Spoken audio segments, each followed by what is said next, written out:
orphanage, may babae na nangalang Samantha. Ang gusto niya lang makahanap ng mabuti at masayang pamilya. May isang babae naman na nagngangalang Sophia. Si Sophia ay isang matapobre na babae. Ano ba yan? Nagpalampang naman. Di mo ba alam ako kinikilala dito sa school na mataas ang grade at puro tama ang sagot.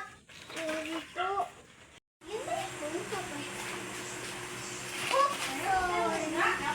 ganyan kasi ang bagay sa'yo na mga halibastupa na kagaya ninyo.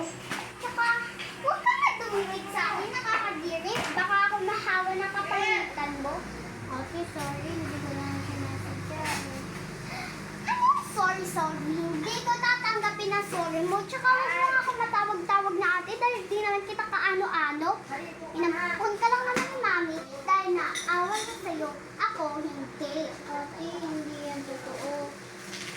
Ano hindi totoo? Totoo yan, o. Tsaka, di ba sabi ko, huwag mo na ako tatawagin ng ate? Sorry, ate.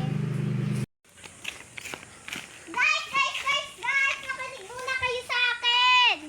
Alam nyo ba, itong babaeng to, malandi na nga, magnanakaw pa!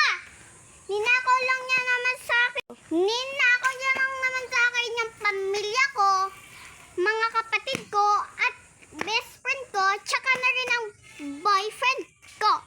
Kaya, kapag nakita niyo siya, gagantihan niyo siya muli.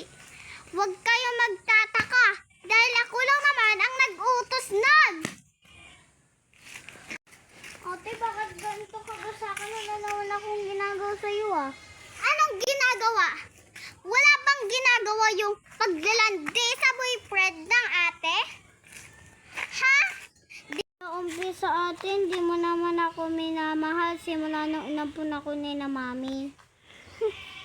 Anong mamahalin?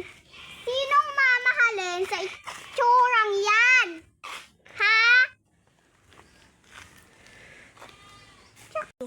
Kasi, kaya di kita minamahal kasi alam ko kapag minahal kita, alisan mo rin ako, iiwan mo rin ako.